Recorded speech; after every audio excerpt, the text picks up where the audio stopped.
Good evening, everyone, and thank you very much for coming. My name is Phil Dorrell. I'm a professor here in the Religion Department in Islamic Studies, and I am here to introduce our guest speaker, Mr. Mustafa Akyol, and I'm very excited to have him here. He is known as one of the most prolific, most influential, most talked about Muslim intellectuals in global Islamic thought today, and we are very honored and excited to have him here. Mustafa Akyol is a senior fellow at the Cato Institute, where he focuses on the intersection of public policy, Islam, and modernity. Since 2013, he has also been a frequent opinion writer for the New York Times, covering politics and religion in the Muslim world. He is the author of several books, including Reopening Muslim Minds, A Return to Reason, Freedom, and Tolerance, 2021, Why, as a Muslim, I Defend Liberty, also published 2021, The Islamic Jesus, How the King of Jews Became a Prophet of the Muslims, published in 2017, and Islam Without Extremes, a Muslim Case for Liberty, published in 2011. His books have been translated into many languages and praised in the New York Times, Wall Street Journal, the Chicago Tribune, The Economist, Financial Times, and many publications across the Muslim world. Meanwhile, the book Islam Without Extremes was banned in Malaysia for challenging the authority of the religion police. More about that in a moment. The Thinking Muslim, a popular podcast, recently defined Akyol as, quote, probably the most notable Muslim modernist and reformer. And in July of 2021, the Prospect magazine of the United Kingdom listed him among the world's top 50 thinkers. We're truly thrilled to have him here, so without further ado, let me welcome to stage Mustafa Akyol.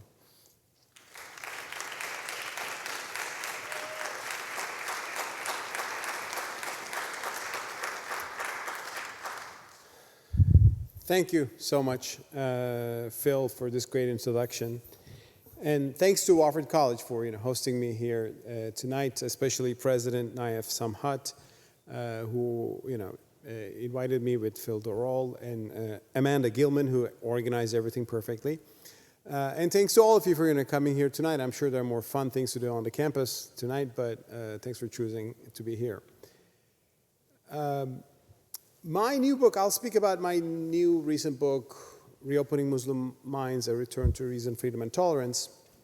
That begins with a personal story, so allow me to begin with that as well. In 2017, I was a visiting fellow at the Freedom Project at Wellesley College, Massachusetts, to work on human rights issues in the Muslim world. And I got an invitation to go to Malaysia, Kuala Lumpur, to give a series of lectures there. And this would have been the fifth time I would be visiting Malaysia in the past 10 years, because Malaysia has become a hub for me, because my work has been caught up there by some institutions, especially the Islamic Renaissance Front. They publish my work in Malay. So they said, Mustafa, come again. We organized 4 big lectures for you. I said, okay, well, it's the end of the other end of the planet from Massachusetts. But okay, I'll go to Kuala Lumpur again.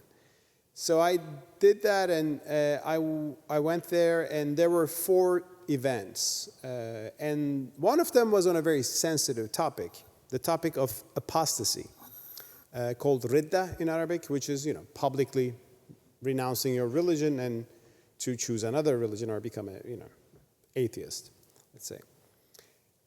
And I gave this 30-minute lecture saying that, first of all, I should remind one thing. I think in a free society, religious people don't want to lose religious people, so I don't want any Muslim to losing his faith as a Muslim myself, but that can happen, that happens. So should we use any coercion against that? Should we punish those people for apostasy? Today, the answer in liberal democracies of the world is no, it's their religious freedom. But in about a dozen Muslim majority countries, the answer is yes, that's a crime. Especially in Saudi Arabia and Iran, the harshest cases, the crime is it's a crime, and the punishment is a death penalty. So if you're an apostate, you can be executed for it. Generally, they put in people jail, so it's a prolonged thing. So execution rarely happens, but it is there in the laws. Now, Malaysians are moderate, so they're not executing apostates. They're sending them to rehabilitation centers. And I said, well, we shouldn't do that either. And I gave this 30-minute speech where I said, listen, yes, in classical Islamic jurisprudence, the interpretation of the Sharia, Muslims thought that apostasy is a crime, and that was the consensus, but it was a very different time. Abandoning your religion and political treason to the state were seen as the same thing. We are living in a very different world today. People who change their religion, are becoming political threats, like military threats. So the context has dramatically changed. Then I reminded the fact that there is actually no basis for executing apostates in the Quran at all, zero. I also reminded a Quranic verse which actually seems to go against the idea, which reads, La ikraha fi din in Arabic, which means there is no compulsion in religion, or there shall be no compulsion in religion. This verse actually has become the motto of the liberal-minded Muslims in the past several decades in the world. There is no compulsion in religion, so we're against religious policing, apostasy laws, blasphemy laws. Finally, I said, well, if people don't believe in a faith, actually there's nothing you can do by coercing them to come back, right? You cannot make them believers. You can at best make them hypocrites, which is not a good thing, from the point of Islam or any religion. We want genuine faith. That's why I said religion is not something that you can police. The event ended and people applauded and they were leaving, and then 5 serious men walked in and they said, "Are you Mustafa Akyol?" I said, "Yes." They said, "Religion cannot be policed." I said, "Yes." They said, "Good, we are the religion police." So they show me their identity cards, and their job is defined as religion enforcement officer. So they said they would ask a few questions, and they would they did ask a few questions, and they said, "We will watch your video of the talk, and then we will let you know." So next morning I woke up in Kuala Lumpur hotel, and I learned that they are summoning me to the religious police headquarters to be questioned by a prosecutor. And my host said, "Well, don't go there. We will deal with this through lawyers. So you just take your flight, which was already that night, and go." I followed that advice, and I went to the Kuala Lumpur International Airport, and I gave my boarding pass to the police officer who was checking my passport, and she saw my name and she panicked and she called some people and they called some other people, and ultimately they said, "We have to take you, sir." So apparently the religious police had issued a nationwide arrest order, so I was arrested. I was taken that night. I was put into the religious police headquarters. I didn't know how long would they keep me, so it was not a very good night. Next morning I was taken to the court, and the court, the Sharia court, interrogated me for about 2 hours. And finally, they kept asking, like, "Did you quote La ikraha fi din, which means there is no compulsion in religion, the verse from the Quran?" I said, "Yes, I did. So what is the problem, right? I mean, this is a Muslim majority country. I'm a Muslim, and I'm quoting a verse of the Quran." I would understand that later. Finally, anyway, they said at the end of the interrogation, "We will release you." So that was the best thing I heard that day, and they really let me go, and I left Malaysia. Later, I learned that was thanks to some diplomacy, that I explained in my book, but I will not get into here now. One thing that was interesting for me, though, like, why were they unhappy with me quoting the Quranic verse, La ikraha fi din, Baqarah 256? It's a very well-known part of the beginning of a Quranic verse. Why are they unhappy with that? I thought, are they maybe translating it differently, as I had seen in some translations printed in Saudi Arabia? I said, let me check. So I entered into the website of JAKIM, that is the religious ministry of Malaysia, to which the religious police is tied. And I said, I see, they're doing the same thing. They are inserting parentheses into the verse. So this is how it looks. So this is the verse, Baqarah 256, Quran, 2nd surah, 2nd chapter, 256. There shall be no compulsion in religion. That's the beginning of it. But JAKIM writes it like this: there shall be no compulsion in religion in becoming a Muslim. That part is not in the verse. They're inserting into it. No compulsion in religion in becoming a Muslim. Now, the Saudi-printed Sahih International does a similar thing. They say there shall be no compulsion in acceptance of the religion. So both are different wordings, but they mean the same thing. What they mean is there's no compulsion to enter Islam. You can always enter. But if you want to exit, that is not allowed. There's compulsion there because they think, apostasy is a crime. And of course, it's not just apostasy is a crime, but once you enter, also you're subject to the authority of the religion police.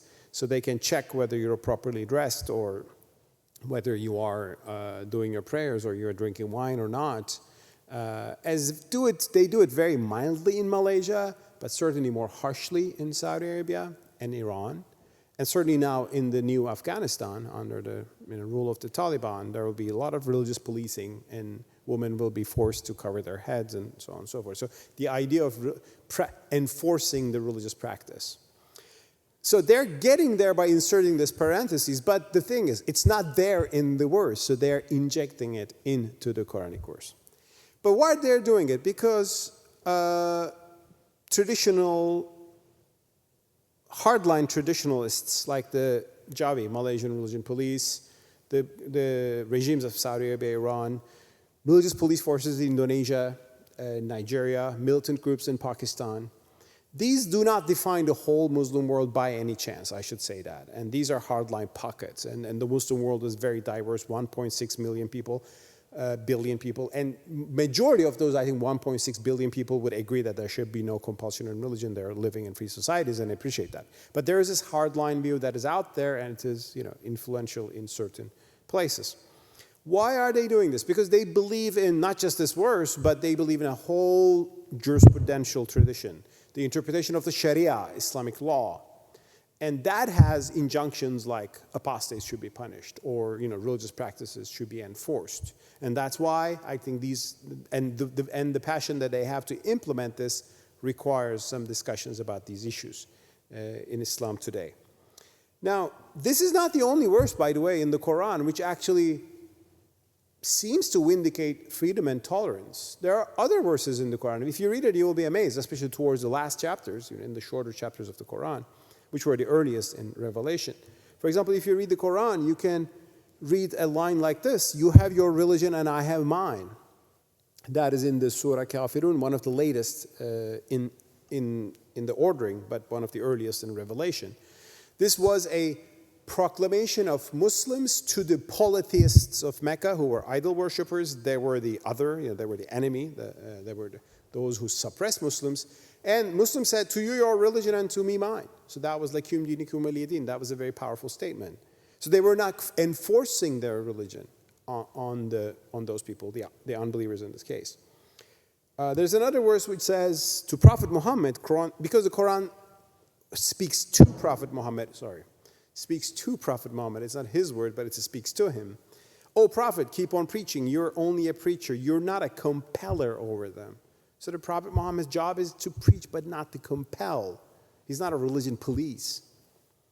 That is again in the Quran. Another one, go back. So that is a third one.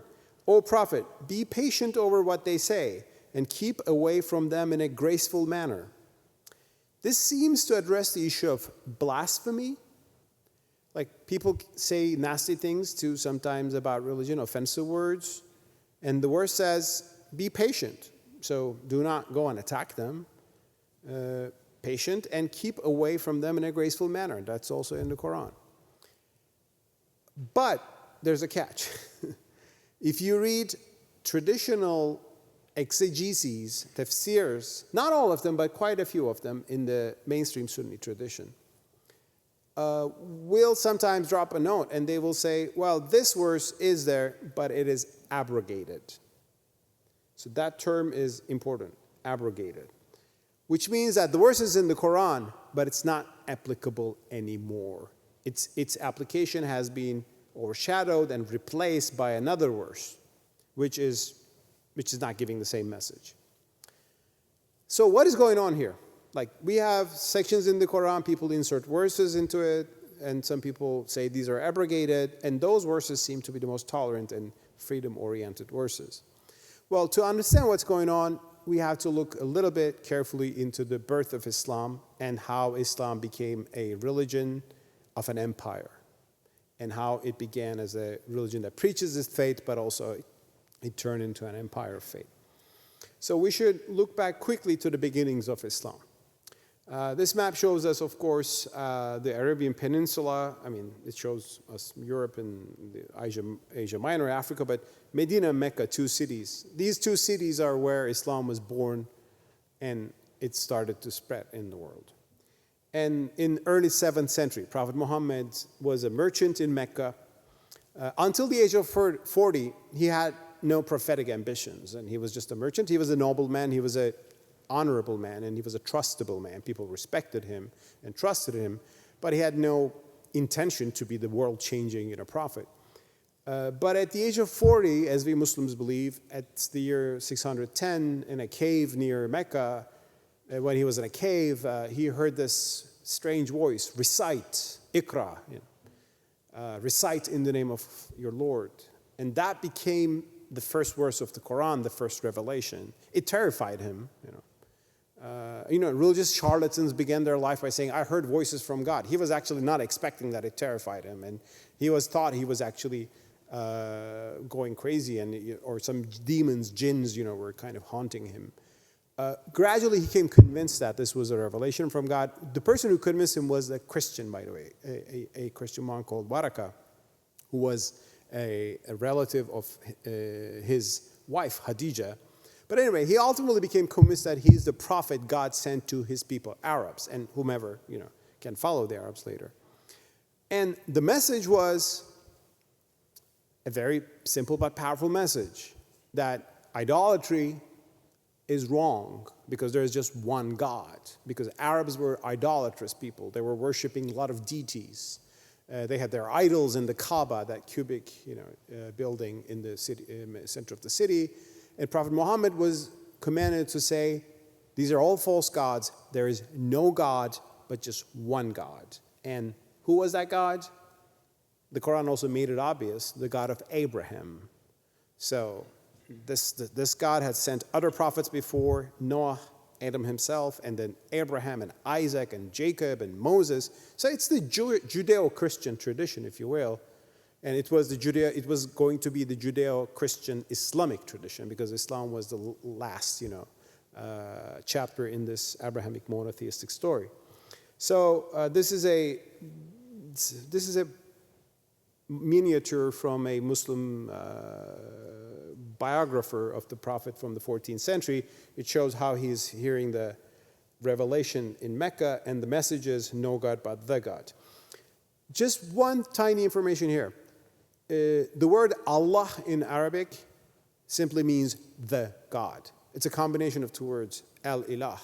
So, and that's why, some people think that Allah is a special God for Muslims. It actually means the God in the Arabic language. And that's why Arab Christians also use the word Allah to refer to God. So this was the beginning. And is it religion police, or is it just me? Sorry. The proclamation of monotheism would soon bring troubles. From the pagans, from the pagan Meccans. But the trouble wasn't that Muslims were threatening them. When you look into the messages of early Islam, early Quran, the Quran repeatedly said to Prophet, proclaim your faith in God. Say that there's one God and idols are false gods, but, never offend people, never threaten people. So this was noted by Montgomery Watt, and here's a nice quote I want to take from his seminal book, Muhammad at Mecca. He says, the Quran insists again and again that Muhammad is only a warner. His function is simply to warn people that there's a judgment followed by eternal reward or punishment. How they respond to the warning is their own responsibility. They have been warned. In one passage, it's expressly stated that Muhammad is not a musaitir. That is a person who has some sort of control over other people. So, a proclamation of monotheism with no political ambition and just proclamation of the truth. This is how Islam began in Mecca. But what happened is, Meccans still didn't allow them to preach and live their faith. So proclamation, open proclamation, which began in the third year of the revelation, actually brought on Muslims a lot of persecution. We know some Muslims have been tortured to death. One of them was Sumayya, the first martyr of Islam. She was a poor woman tortured to death. She was a slave tortured to death by her owner. Islam was also calling for freeing the slaves, which didn't go well with the slave owners of the time. Then Bilal Habeshi was tortured. He was another slave. And people were from powerful tribes, because it was a very tribal society, were relatively safe, but others were being tortured, threatened, humiliated. Prophet himself was physically attacked and abused. And that's why actually some Muslims had to flee Mecca in the 5th year of the first revelation to where, a nice country, the Christian kingdom of Ethiopia. And Prophet Muhammad said, go to the Christian king, he's a fair king and his country will save you. And they did, and the Christian king actually saved indeed Muslims, welcomed them as refugees, despite the Meccan polytheists who were asking them back. So that was the first encounter between Muslims and Christians were the saviors of Muslims. A story they've never forgotten in Islamic history. And don't forget, Muslims were seeing Christians and Jews as fellow monotheists. So there's a lot of sympathy for Christians and Jews, more so for Christians for complicated reasons I'll come, but in the Quran, because they are like us, they don't worship idols, and we're with them. We are with you. We are monotheists. You're the people of the book. So that emphasis is there. There's a promise that the Romans will defeat the pagan Sassanids in the Quran, which was a good news for Muslims. But still, Mecca, despite everything, Mecca didn't give up. They kept persecuting Muslims. Ultimately, they would come close to assassinating the Prophet. Now, here's one question, which has rarely been asked or pondered enough. Why were they so adamant in eradicating Islam? Why didn't they allow it? Why the Meccan pagans didn't allow it? Well, they were not very open-minded people, so they were not a liberal democracy with pluralism and all that. That's some of the good ideals we have in the modern day society. But what they were particularly offended is interesting. Some people said, Islam threatened Meccan trade, which there's little information actually to support. There's little data to support that. There is another clear answer, like an elephant in the room. Islam was, for them, offensive. Because Islam was saying, you're believing in false gods. You and your fathers are in error. And this is a true fate. It was blasphemous in modern day terminology. And we hear this from the pagans themselves, as Ibn Ishaq, like the biographer of the Prophet, notes. They came to the uncle of Prophet Muhammad, who was protecting Prophet Muhammad. They said, your nephew has cursed our gods, insulted our religion, mocked our way of life, and accused our forefathers of error. Either you must stop him or you must let us get him. That's the response of the Meccan prominent, pagan polytheist leaders. So today, I think, Muslims who are very obsessed about, banning offensive speech, like some of the hardline Islamists in Pakistan, should see the irony here of that. They're a bit acting like the Meccan polytheists who want to silence people by force just because of their ideas that sound offensive. Anyway, the persecution went for 13 years. And at the end of 13 years, Prophet Muhammad received another commandment from God to finally move out of Mecca. And he has been in touch with certain tribes in another city, Medina. Actually, its name is Yathrib. Medina means city in Arabic, but it would become called Medina. Let's call it Medina.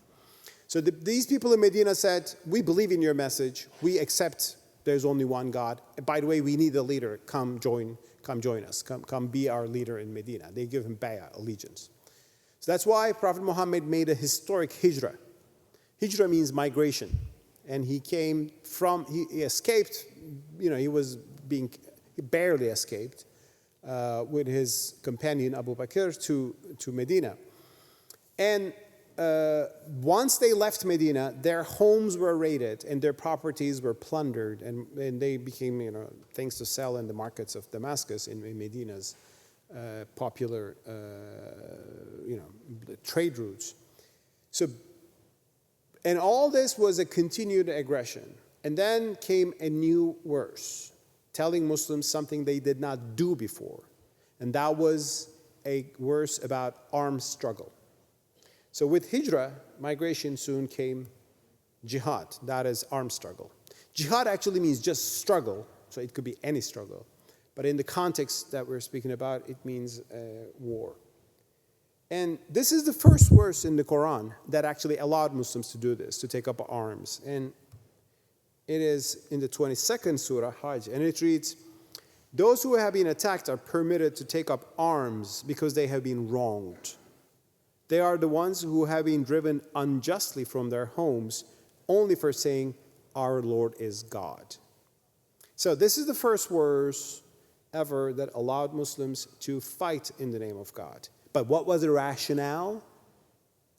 These people have been wronged and persecuted only because they said, "Our Lord is God." So the reason was persecution. It was not a war to make them and force them to join Islam. It was a war to end the persecution, the ongoing persecution and threat from Mecca. And after this, Muslims, take up arms in their raids and battles between Meccan polytheists and Muslims. And this shows the first of those, the Battle of Badr, the first battle Muslims had with the pagans. And now Muslims had weapons, swords in their hands. And Prophet Muhammad was the commander of the army.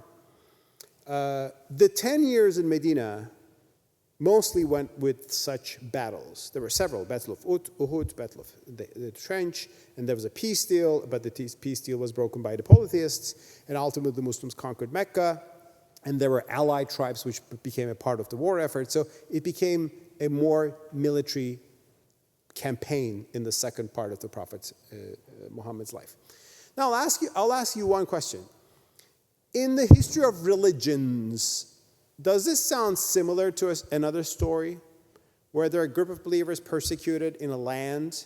They do exodus out of that, and they come to a new land, and they have to fight with some of the tribes there to survive. It's the promised land, but also they are attacking them. And with some nuances, it does. It is the story of Moses. It's the story of Moses and the Israelites who were persecuted, who had to flee, and ultimately who had to fight, the southern tribes there. And that is why when you read the Hebrew Bible today, called Old Testament from a Christian perspective, you will see a lot of inspiring passages of how Jews were saved from persecution, and there are certainly persecuted people, you sympathize with them. But then you see some harsh passages about, fighting the Amalekites or some of the other tribes there. And it is very important to understand that that was a historical period which was fought out of necessity, and it is not the normal state of affairs, and those commandments to fight are not necessarily eternally valid.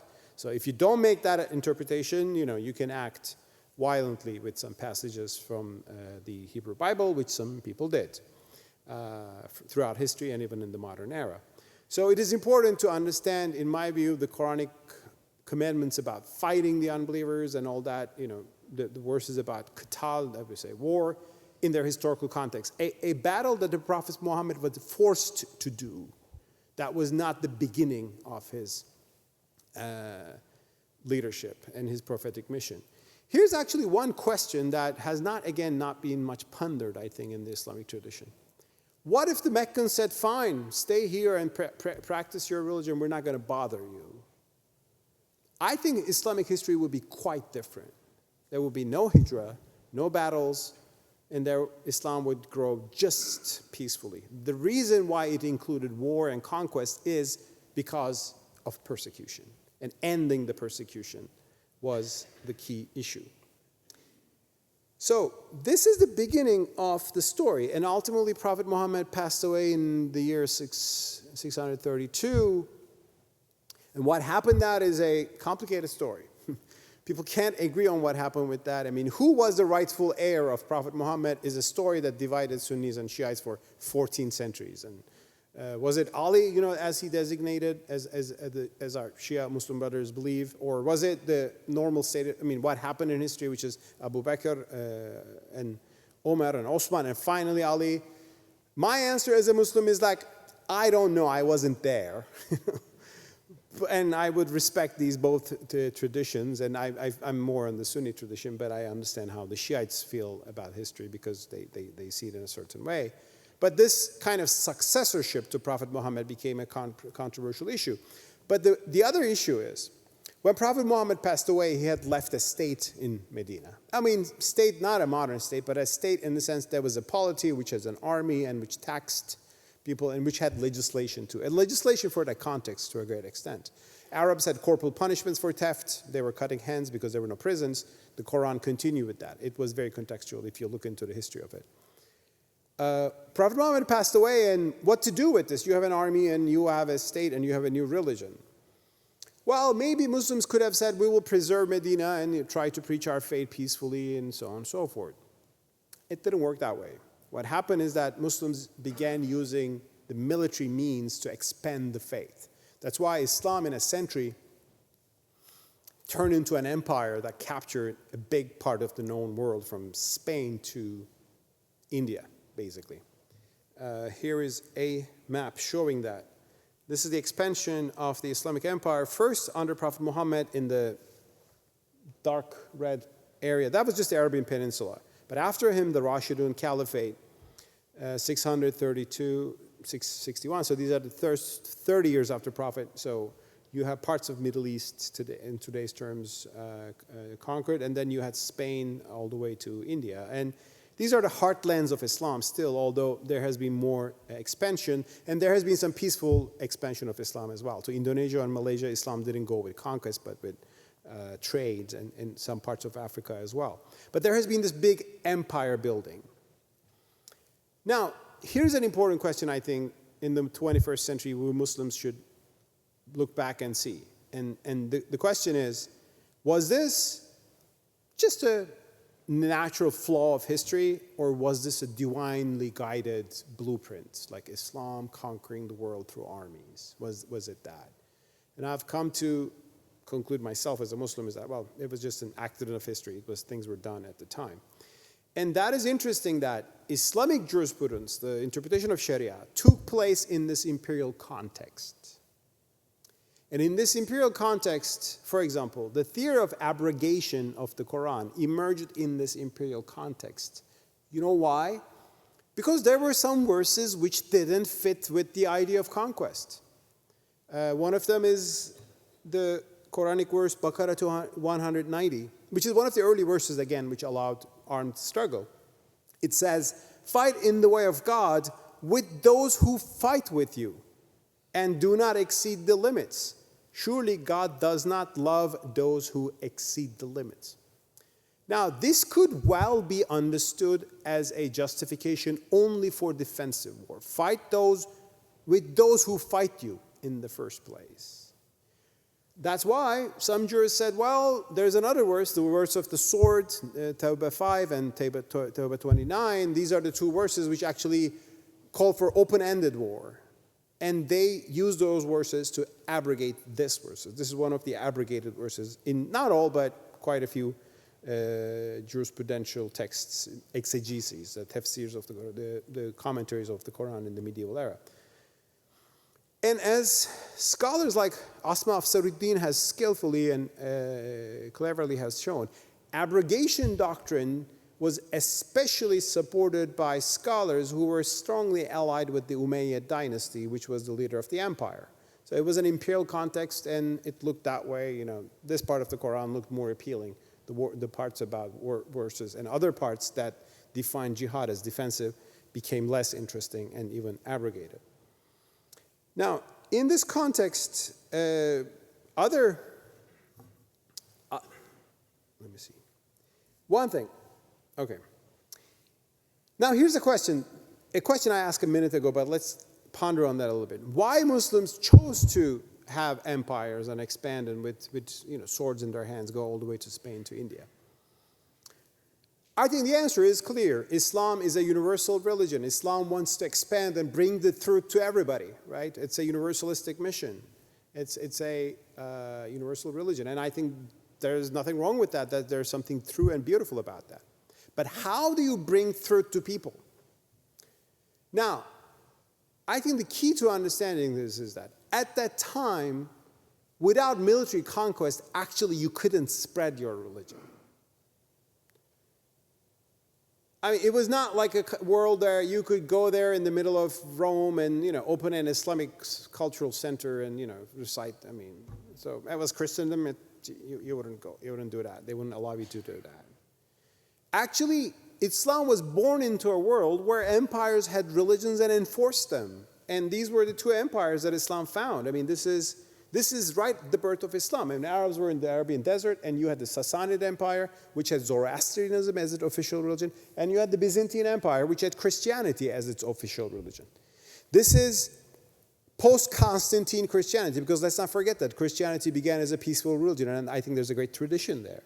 But then in the 4th century, it became the empire's religion, and Byzantine Empire didn't spend much time to have anti-pagan laws and anti-conversion laws and anti-blasphemy laws. So these were using religion coercively. So Islam was born into our world, and I think Muslims did what everybody was doing. It was the age of empires. So I think we should not judge it by today's standards, but we should not glorify it as like a divine blueprint that has, shaped human history. And we should understand there was a lot of human element there. So ultimately, the Byzantine Empire was totally replaced to a great extent by Muslims, first by in Africa by the Umayyads, and ultimately by the Ottomans. Our guys, Turks, they conquered Constantinople, so that was the end of Byzantine Empire. Sassanid Empire was replaced by Islam as well, but a lot of their institutions found their way into the Sharia. I mean, the Sassanid Empire had a saying, "Religion and state are twins." This was Zoroastrianism and the Sassanid.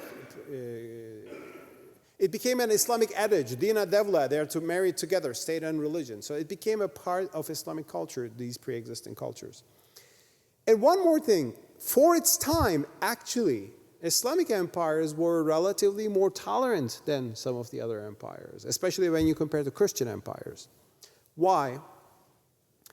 Because Islam had something in the beginning that Christianity didn't clearly have right away. It was respecting the existing older monotheisms as people of the book and giving them legally the right to practice their religion. In other words, Islam became an empire, as I said, in this big territory. But Jews and Christians remained as Jews as Christians in these territories. So Muslims conquered them, ruled over them, taxed them, so there was an imperialism there. And they became not equals with Muslims, so subdued, so there was a category. And I'm not saying it's a good thing from a modern perspective. But for that time, when forced conversion was the norm, it was actually a better adjustment, a better social organization. And that is why it's a very little known but important fact of history. Jews found Islam often much more preferable to Christian kingdoms. When Islamic armies took over the Middle East, Spain, Jews were generally happy with the new conquerors. Because from Christian point of view, not modern Christian point of view, but from the medieval Christian point of view, Jews were seen as Christ killers. There was strong anti-Semitism. Islam was, compared to that understanding of Christianity, was more tolerant. And that is why, until the 20th century, the Jewish migration in the world often took place as from Europe to the lands of Islam. It's quite the opposite today, but until the 20th century. I'll show you a map showing, let's go forward. This is, I go too much forward, okay. This map from a historical book shows Jewish expulsions and wanderings in the Middle Ages. You see the arrows, these are Jewish populations going from somewhere to another, to flee, to migrate. There's a big movement from Spain in 1492, the year that Columbus left, Spain for the Americas. Because of the Spanish Inquisition, which forced Jews to convert to Christianity, Jews fled, Spain en masse. And they came to North Africa, they came to Egypt, Palestine, which was Ottoman Empire at the time, or before Ottomans, still Muslim rule. And they came to my city, Constantinople. We have a whole Sephardic community that came from Spain in the 15th century to find religious freedom in the Ottoman Empire. And there were also Ashkenazi Jews that came to Ottoman Empire, Constantinople or Saloniki as well. Now, today it is completely the other way around. Jews have been fleeing from Muslim majority countries since the Second World War, and there's strong anti-Semitism. I'm not saying this to say something happening today should be forgotten. No, but I'm just showing this to remind that civilizations can have better or worse times. And today, unfortunately, we're in a very intolerant era in Islam. But history wasn't necessarily like that. And that's why, you had this. Also, Unitarians escaped Europe and came to the Ottoman Empire, too. It's a little-known story, because there were heretics in Europe, and heretics were not nicely treated in Europe back then. But of course, today, heretics in the Muslim world flee to Europe or the United States, where there's much more religious freedom. So this was the better part of Islam's imperial history. So it was actually relatively more tolerant for its age. But still, compared to modern liberal standards, there were a lot of problems from today's perspective. And those problems still persist in some Islamic understandings. So let's get to what those are. This imperial regime had certain laws, an imperial legacy, which is apostasy laws. The one I discussed about, that put me in trouble with the Malaysian religion police. Abandoning your religion publicly as a Muslim was a crime punishable by death. And this has been used not just to really go after real apostates, but also sometimes blame fellow Muslims as apostates, although they are Muslims, just they have different opinion, but to criminalize them. This has happened in the 20th century. This has happened in Sudan in 1985. This has happened in Egypt. Certainly in Saudi Arabia, Iran, this happens. So this is a major problem. And again, it has no basis in the Quran. There's no verse in the Quran that apostates should be punished. It says apostates will be punished by God in the afterlife, but that's a whole different territory. So it's God's mercy and to his thing. But there's no earthly punishment. Blasphemy laws. Someone who says offensive about Islam or Prophet Muhammad, especially Prophet Muhammad, death penalty. So it's there. It's in jurisprudential textbooks. Again, there's no basis in the Quran. There's actually a verse in the Quran on what to do with people who mock Islam, who make fun of Islam, like cartoonists. That's a big deal. Prophet Muhammad's cartoons. The only most relevant, verse in the Quran, in Surah An-Nisa, reads, if you see a group of people mocking the verses of God, then do not sit with them unless they engage in a different discourse. It says just do not sit with people who make fun of your religion. It doesn't say go and silence them. It doesn't say go kill them. Just do not sit with them. But if you look at jurisprudence is full of a lot of things. And it is quite interesting that when jurists were writing these laws, Byzantine and Sassanid empires had similar laws. So it was an imperial way of looking into the world and disciplining society.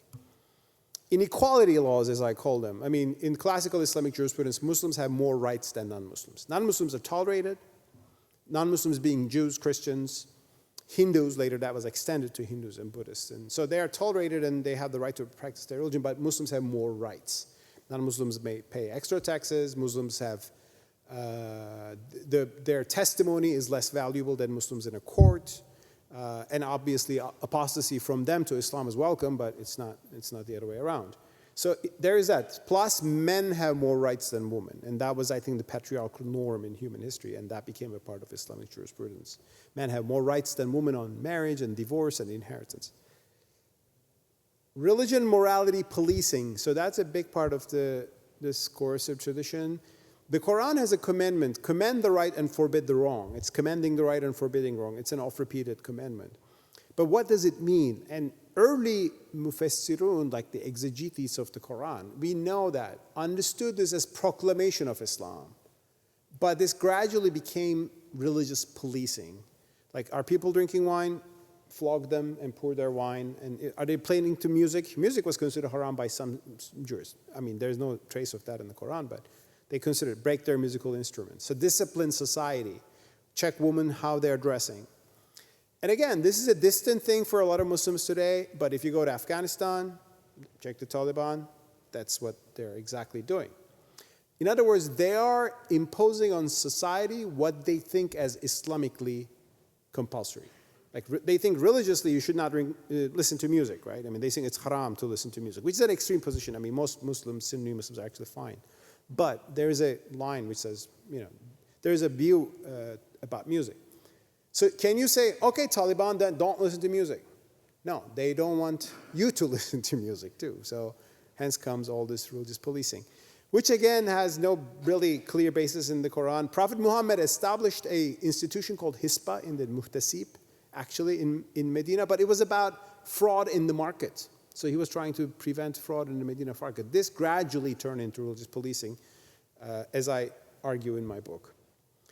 And then obedience to ruler as a religious duty. This is a doctrine that evolved gradually. As long as the ruler upholds the Sharia and he's Muslim and he's a defender of Islam, you have to obey him. In other words, you can't be critical of him. So there's a kind of political authoritarianism with some checks and balances in the sense that the Sharia is above the ruler, but there's not much room for democratic opposition. So it creates a political culture. Now, these are in classical jurisprudential texts. These have been challenged and criticized by Islamic scholars, intellectuals in the past 200 years. At least, especially the obedience to ruler idea has been challenged a lot with democratic views of Islam. So don't think that this is all Islamic doctrine. But these are still there in certain texts, and some hardline circles are still upholding this. I think the key to understand is that this is all an imperial legacy, and the Sassanid or the Byzantine empires weren't any different, and this was not really a divine blueprint that we have to follow as Muslims. So the keys to reform, as I would say very briefly, on all these issues is, first, reclaiming the abrogated Quran. I mean, the Quran the parts of the Quran that claimed as abrogated are, not too surprisingly, the most tolerant, universalistic, pluralistic parts of the Quran. That is about, God creating humanity in different tribes and peoples so they know each other, that Jews and Christians can be saved in the afterlife, salvation is promised for them. The overlooked, let's say, verses of the Quran, the Meccan verses, if you will, in favor of the Medinan verses that came at the very end of a very long period of conflict. Revisiting the Hadith reports. Hadiths are actually the biggest source of Islamic law, Sharia, and jurisprudence. And we all Muslims respect deeply Prophet Muhammad, and whatever he said is very valuable for us. But the Hadiths that are his sayings were canonized almost 2 centuries after the Prophet Muhammad. And all those scholars like Bukhari or Muslim did an incredibly careful job to try to figure out which ones are authentic or not. 5 at least generations had passed since then, and through a chain of transmitters, they tried to establish the hadiths, known as Sahih collections. But scholars since the late 19th century, some scholars, let's say reformist modern scholars, are challenging the unquestionable authority that some people ascribe to these reports. Most of them are ahad, which means they have only one narrator. Just one person could have misunderstood. There could be forgeries. There are actually a lot of forgeries in the hadiths, broad hadith pool. So the authenticity of the hadiths, especially if they have one narrator, is something that Muslims should be able to discuss. And it's not an accident that all the blasphemy, apostasy, religious policing laws come from hadith and not the Quran.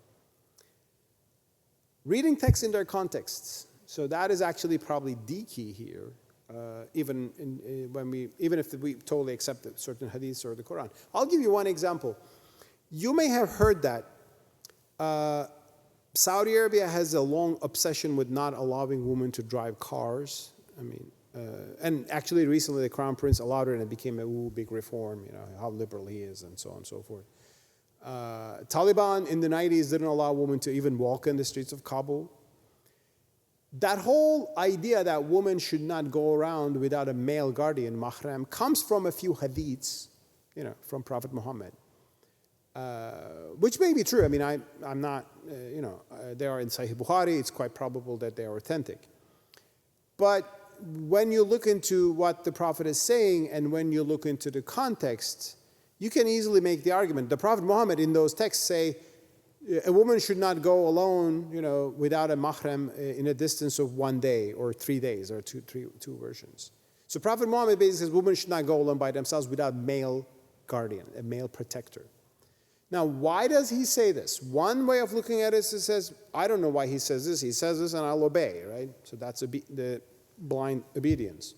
The other way of looking at it is that, well, he said this because at that time between Mecca and Medina, there were bandits in the desert and they were going to protect every unprotected woman. They were going to attack every unprotected woman.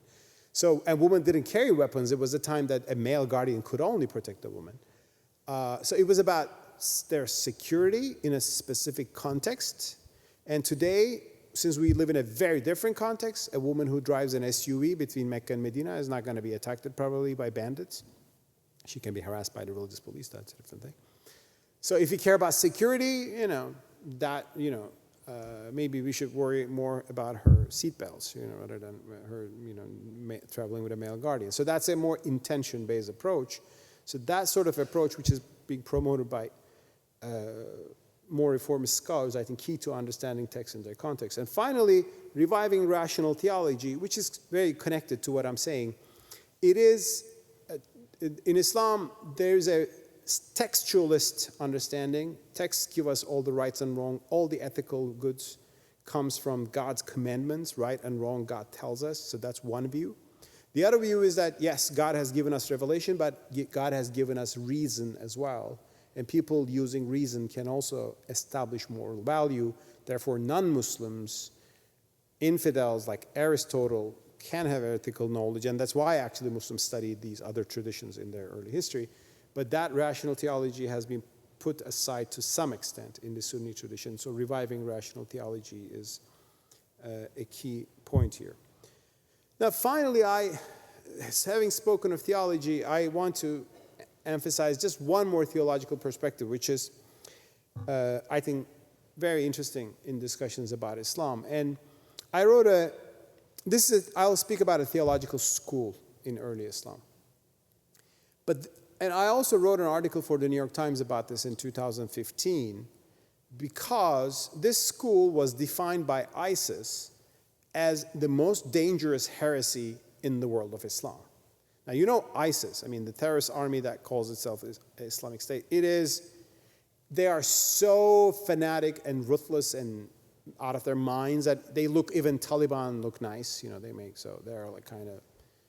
are the Khmer Rouge of the whole scene. They're like the craziest of the craziest.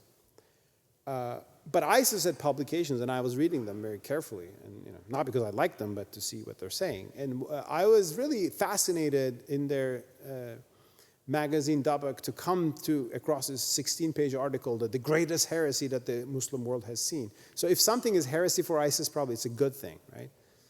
It is. It is the doctrine called irja, and the people who are proponents of that are called murjia. Now, this is an Arabic word, irja. It means postponement. And what does that mean? Well, this doctrine emerged during the first civil war Muslims had after Prophet Muhammad. There was a war between supporters of Ali and Muawiyah, the two caliphs. I think Ali was the rightful caliph, and Muawiyah replaced him violently. And so anyway, there was this big fight about who's the right Muslim and who's the great sinner, and who can be judged, by other Muslims as the great sinner and out of Islam.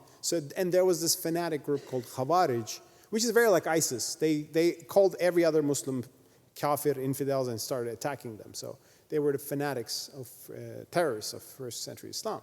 And their thing was, they said, by looking at people's acts and beliefs, they were saying, you're an unbeliever, and then I'll punish you. So irja was an antidote to this. The Muslims who supported irja doctrine, Abu Hanifa, the founder of Hanafi school, being one of them, he didn't publicly associate with irja, but he defended the same idea. They said, the murjia, well, we can't judge people. Only God can. Only God can know who's a believer or not. So let's postpone this to afterlife to be resolved by God. And while we're postponing this, let's all, tolerate each other as fellow Muslims. This was a great idea, and it actually helped soothe the conflicts in early Islam and brought some toleration in the Islamic landscape, Sunni theology and broad. And one thing, like I was fascinated to read the same argument by John Locke in his letter concerning toleration. He speaks about the sects persecuting each other in England as heresies, and he says, let the Almighty sort which one is the heretical sect, and just have some tolerance. So there are, as in Christian theology, as in Islamic theology, you have roots for fanaticism, but also for toleration. Finally, I believe we should have irja doctrine, postponement, not just among Muslims, but in the whole world. I mean, we can have different religious traditions, Christians and Jews, and Baha'is and Ahmadis, and whomever you call it. And there are new groups and sects that Muslims even didn't know.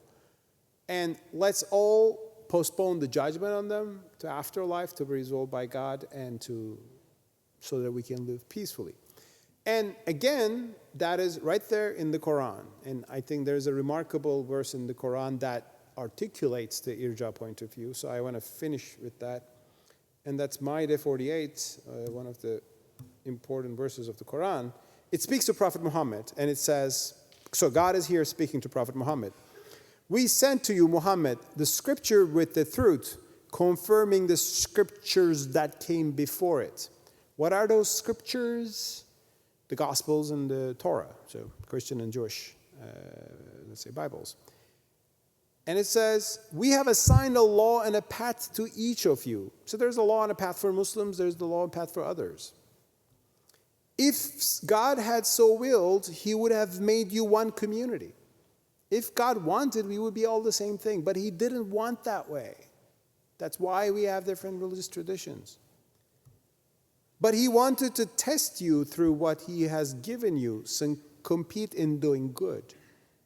So compete with each other, but in doing good, not in terrible things. You will all return to God, and he will make clear to you the matters you differed about. Now, let's postpone those things so God will know which theology is ultimate right.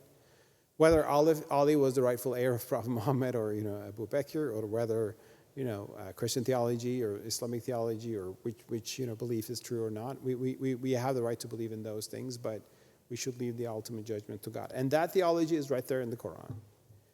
And I'm sure it's in Christian theology too. So I believe today in the Islamic world, we are at a critical juncture where we have illiberal, authoritarian interpretations of Islam, intolerant interpretations of Islam. They've created great havoc in the past few decades because of political traumas that combine with those as well. But they really don't define the old Islamic civilization. They don't define even, I believe, the core message of the Quran. But they have to be challenged through arguments from religion, as Christians were able to challenge Christian fanatics that burned people at the stake or tortured them for their souls in the name of their religion. And they said this is not how you worship or serve Christ. And I think in Islam, a lot of people are making that argument, but we just have to make it more clear and clear. So I'll stop there. Thank you so much for your attention. And if you have questions and comments or protests, I'll be happy to hear. Thank you.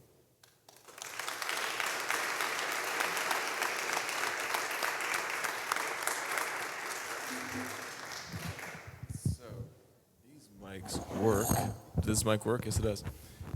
So if you'd like to come forward, you're welcome to for a question, or I can. There's also books that are being sold of Mustafa's most recent book outside as well, and that he can sign as well, so those will be available. And if anyone would like to ask a question, you're welcome to come take the mic, or I can bring it to you. Your call.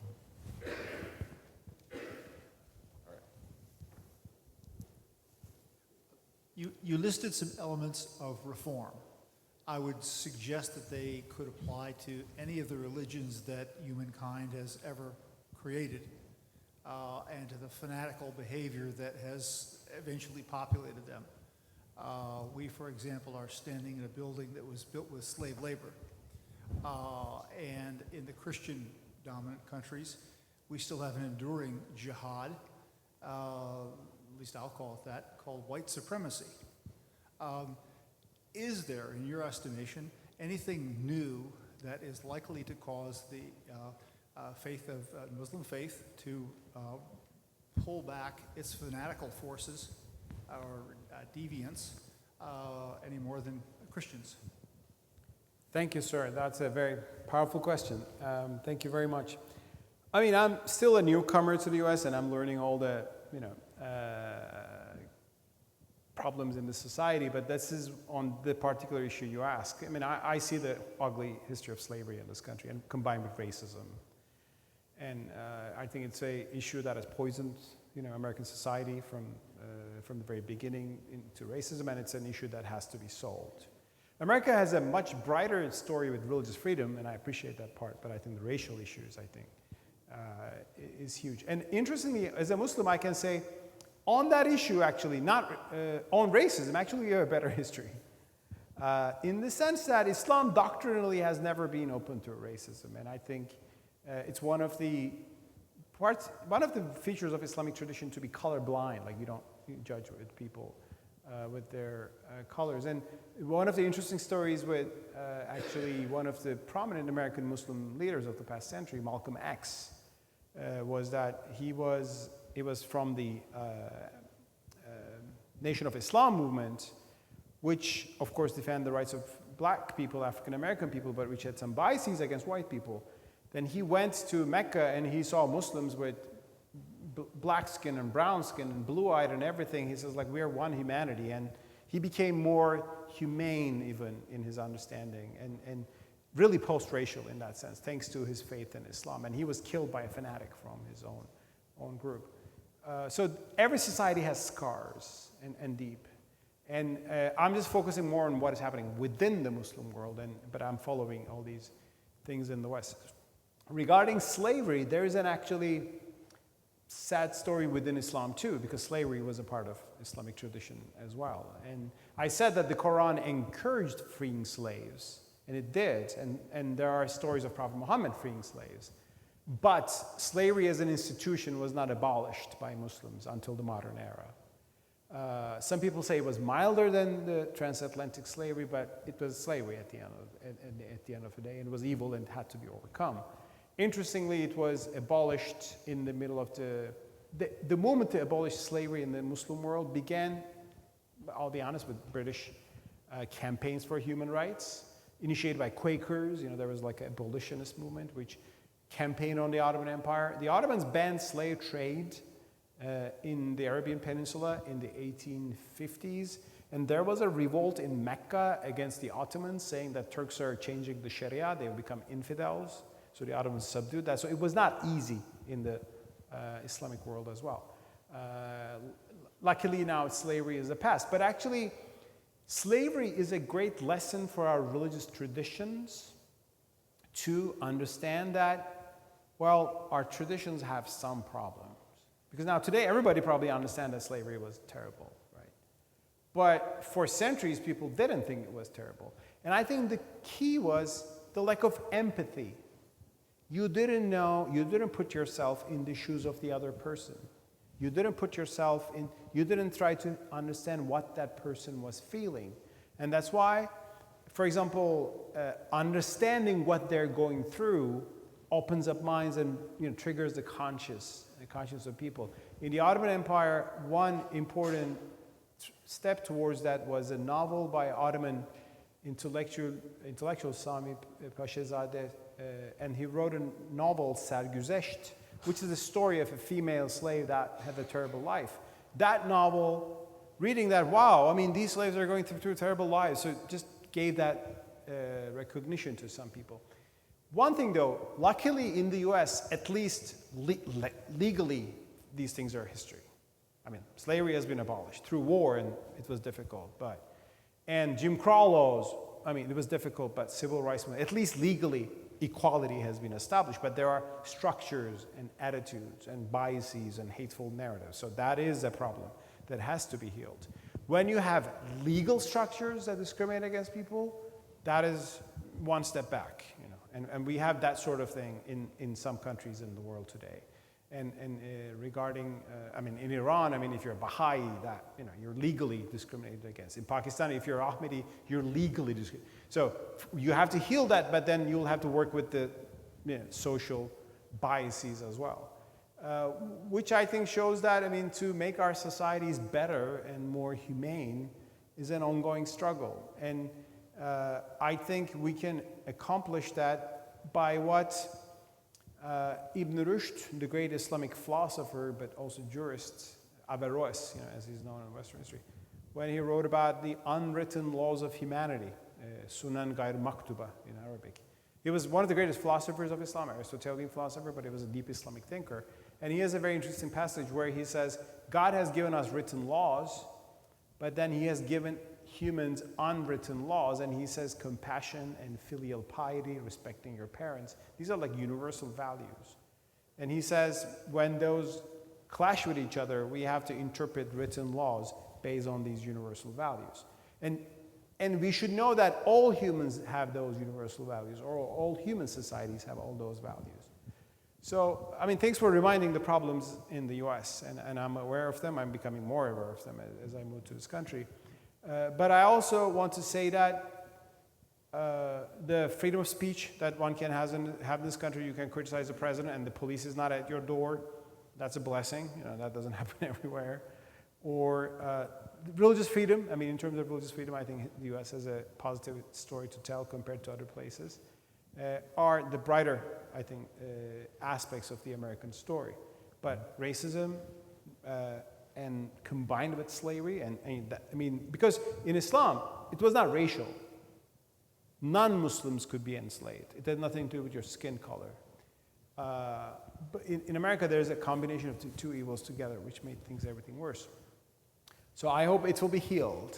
And I see people trying to heal those scars, and I'm with them. And I hope this makes sense. And does this answer your question?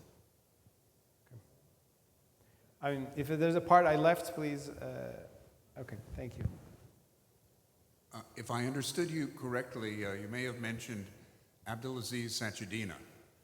I didn't mention his name, but yeah, I know his work, yes, and I respect it. Okay, he came to Wofford in 2002, okay, and he spoke here, and a number of us in the faculty and some students read his book and discussed it with him. So I was just wondering to what extent you build upon his analysis, go beyond it, or differ from it. Thank you so much. Abdulaziz Sachedina, I hope I'm pronouncing it right. He's one of the great reformist scholars in Islam, reformist within the tradition, with respect to the tradition. I think he's coming from the Shiite background, and that's a different perspective I respect. I actually quote him in my book in a few places, and if you have a chance to see my book, Reopen the Muslim Lives, I quoted him on two issues. One was on his critique of Ash'ari theology in Islam, which built all morality on only the commandments of God, rather than an ethical philosophy that humans can develop through reason, which is, I think, a major issue in the Sunni world. But also his other view, which I find very interesting and I sympathize with, is his idea of salvific universalism. That's not going to that's not going to influence our laws right away, but there's this question of, does Islam promise salvation to everybody, or at least all believers, or just Muslims? He's critical of salvific exclusivism, as he says it. Because if you believe that only Muslims from my sect will go to heaven, but all other human beings, they will go to hell, that has a certain impact. You look at the world, right? And you try to suppress other beliefs and try to coerce yours for their own good, because but if you think that maybe God is merciful and his mercy maybe encompasses all humanity, you tend to be more open-minded, towards those traditions. Now, interestingly, in the Quran, there are verses that promise salvation to non-Muslims as well. Those who are named are Jews, Christians, and Sabians, which is a mystery. People have been discussing centuries for who are the Sabians are. They're probably a monotheistic group from that era. But it's interesting that the Quran says, this is the truth, this is Islam, but Jews and Christians can be saved too. And it criticizes Jews and Christians for certain things, but that doesn't say that they cannot be saved. It says it will be, they will be. It says, those who are mu'minun, the believers, and the Christians and the Jews, and the Sabians, those who believe in God and have good deeds. So ethical monotheists. And that's right there in the Quran. But our Islamic tradition said, you know what? What this means is, this is before Islam came. Once Islam came, it actually just, finished off everything else. So they will not be saved unless they accept Islam. So that became the mainstream view. But Sakedina criticizes that, and I agree with him on that. And I agree with him and a few other scholars who make that point, because it's right there in the Quran. And to say that the Quran was speaking only people who didn't know about Islam, but once they hear about it, when they learn about it, they become responsible to believe in it, and if they don't, they go to hell. And I think the tension here is, really, are we trying to say God is only ours and not yours, and he's on our side, and you guys will all burn in hell? Or are we trying to say God is so great and merciful that, he's not going to favor people who are born in Algeria to people born in Guatemala, right? Because a person born in Algeria will probably be a Muslim, and a person born in Guatemala will probably be a Catholic, and a person born in Mumbai will probably be a Hindu, and probably God knows all this and, understands that people follow their traditions, and he's merciful enough not to punish people for their basically religious traditions that they follow. So he makes that argument, and I fully agree with him on that. And I think the tendency to say only Muslims will be saved was a kind of marketing strategy, and it still is. Like, people outside of our religion, they will all go to hell, so this is the only way, and come in, right? So it's that sort of approach. But both from reason and having a sense of rationality and justice that I would expect from God, and both from the clear text of the Quran, which actually promises salvation to non-Muslims. I think Islam is a religion that promises salvation to believers in God and good people, from every tradition. Of course, some people genuinely don't believe in God because they don't see the evidence, and they are atheists, and I'm not even going to say any verdict on that, but I'll just remind that, what the Quran really condemns as the kafirun, the unbelievers, are people who see the truth and deny because of their arrogance. So what if people, not out of arrogance, but out of genuine conviction, think in a certain way? Will God punish that? I'm not going to give you a fatwa here, and that's even beyond fatwa. It's about salvation. But I think these are the issues that Muslims have to rethink. And his work there is, yes, an eye-opening one. Farid Essek and others have written on that, but his work is especially interesting and I think important.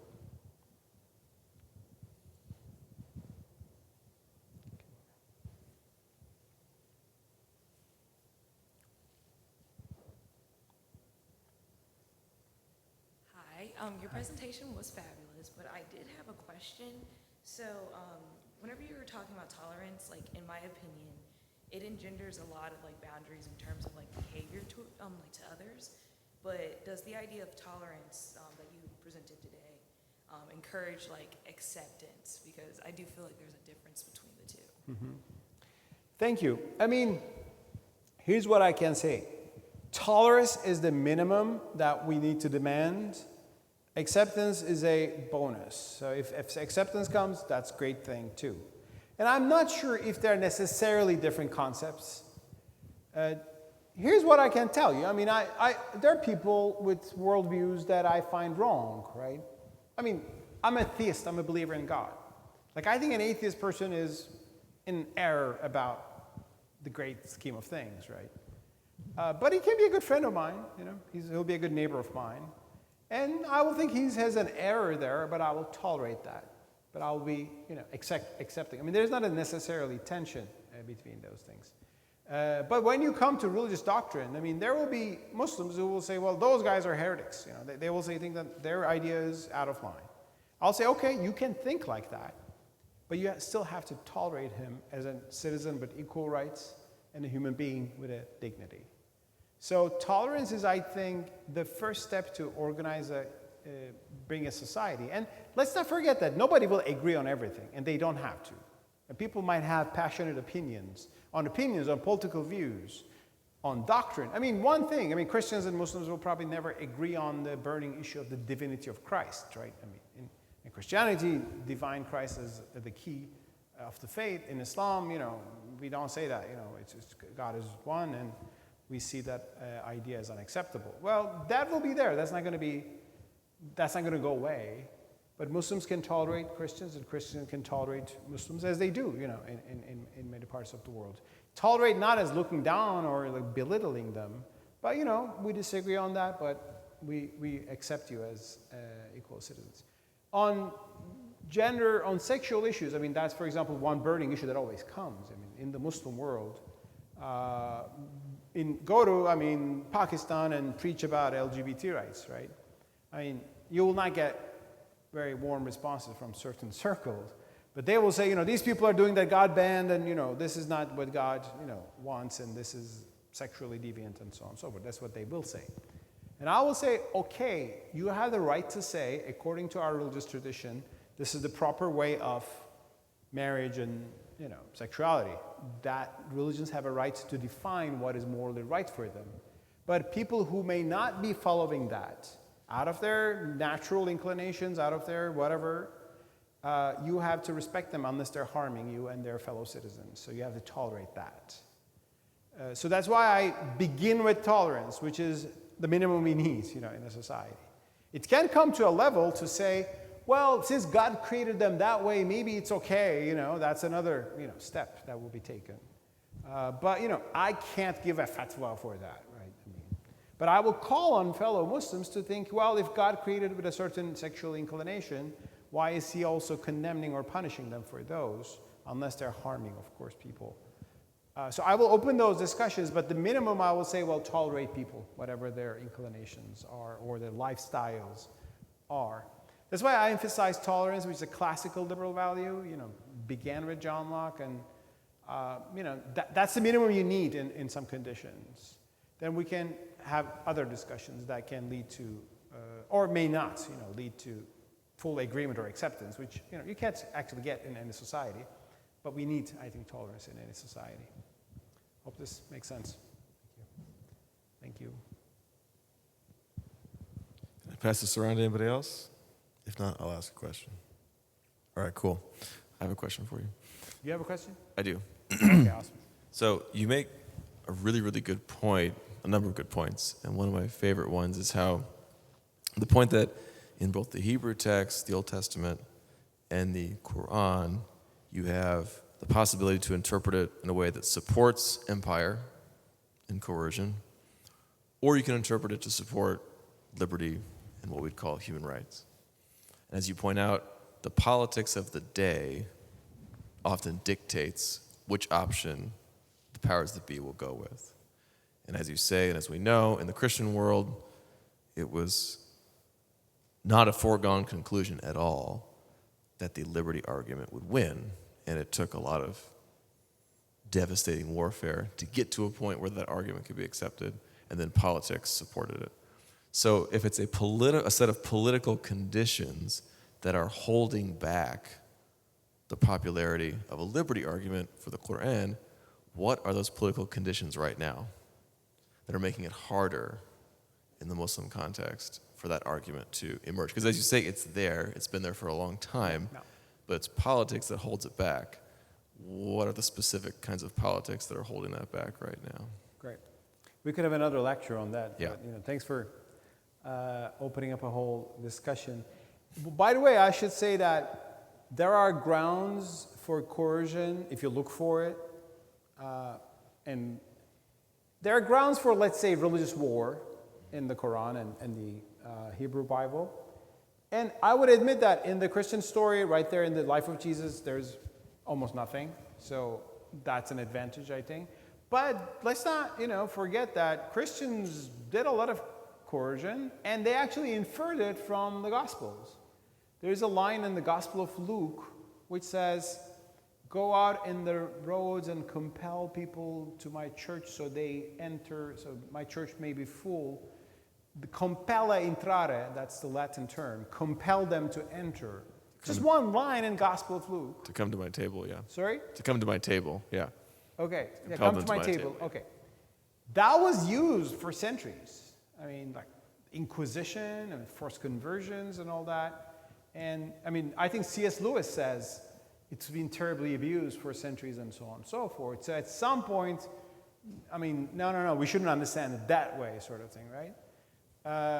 The Quran and the Islamic story is more similar to the Moses and the Jewish story for a few reasons. First of all, theologically, Islam and Judaism are very much on the same page. Strict monotheism with no triune God, no divine Christ. So very strict Abrahamic monotheism. That's one thing. Second, these are legalistic religions. Sharia, halakha, very similar. The big difference is that Jews are not implementing the penal of the halakha for 2,000 years for political reasons, so that ended a lot of stoning and that kind of stuff. But if you look into the writings, I mean, what to do with blasphemers, if you look into the Hebrew Bible, you know, execution. So, and also wars, conquest. I mean, Joshua, I mean, Moses, but then Joshua, the whole conquest of Canaan. So there is a similar story there. That's why I always find, I mean, comparisons between Islam and Judaism more relevant. The only big difference is, just like Christianity, Islam is universal, so it wants to expand. So that makes it very Christian-like. Now, but coming to your question, you asked a very good question, Phil. And these ideas of Islamic reform, Islamic modernism, it began in the late Ottoman Empire and the Arab world. Muhammad Abduh in Egypt. Namık Kemal in Turkey looked into constitutional democracies of Europe and admired and found Shura in the Quran consultation as a basis for democracy. So that began in late Ottoman Empire, a lot of great ideas. These things have been sidelined to some extent, and more militant interpretations of Islam became quite popular in the past 50 centuries, I mean, from the 70s onwards. Why is that? I mean, some people will tell you because Islam is hopeless, you know, whatever you do, it will never change. It's at the core of the religion and so on and so forth. And I say, did you ever read the Old Testament? You know, like, I mean, it's just, they're kind of bringing this essentialism. They don't look into the context which you rightly emphasize. What happened to the Muslim world is that in the past 150 years, on the one hand, Muslims are hearing these ideas of democracy, liberalism, human rights, from where? The West. That's good, yeah. But it's the same West that colonized Muslim societies, plundered, you know, a big part of the Middle East, supported dictators for oil, supported the most regressive kingdoms like Saudi Arabia when it helped U.S. interests. France brutalized Algeria for 130 years. So there's some good ideas you like, but then those guys are coming after you, which has led to a reactionary, we reject all this thing and we are fighting back sort of thing. So it's not an accident that, I mean, I wrote in my earlier book, until 1920s, reformism and liberalism is the mood in the Arabic world. I mean, Albert Hourani in his great book, Liberal Age in Arabic Thought, and that liberal age is late 19th and early 20th century. What happens after that is Muslims wake up and find themselves colonized by France, Britain, Italy, and the communists in the, let's not forget, Central Asia, Soviet Union. And this comes with violence and brutality. And when you are under attack, you don't become very open-minded. You become defensive. You start to think in more black and white terms. So the political traumas of the Muslim world toned down the reformist liberal edge and pumped up all the Talibans and so forth. I mean, Taliban came out of not nowhere, but the Soviet occupation, right? I mean, it was a brutal occupation, then the Civil War, and it came U.S. and just endless war. So that's why one way forward in the Muslim world is to work on these ideas, which I'm trying to do with all this, but also to try to heal the political context. And that means minimizing the conflicts between Muslim world and the Western powers, So if anybody is from White House here, do not occupy any more Muslim countries, and no more Iraq wars and that kind of stuff. That only makes everything worse, as you can see clearly, right? You occupy Iraq, ISIS comes out there, and then you occupy Afghanistan and Taliban comes back. So there's no end to that, and that's only destructive to the civilians. So let's finish all the combative approach, establish peaceful relations, commercial relations, diplomatic, cultural exchanges between East and West.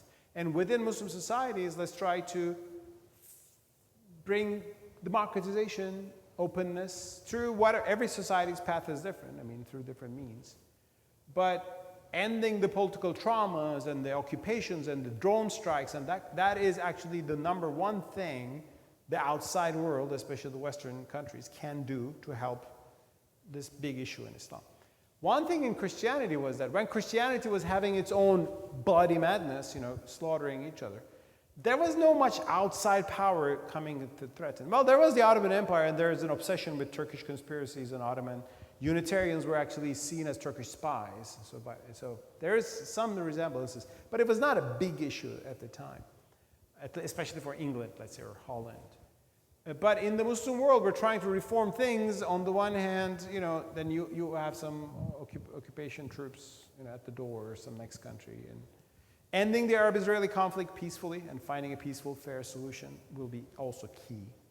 So it's also the political context, and the crisis of Islam, as I call it today, is there are some doctrinal problems combined with a very poisonous political context.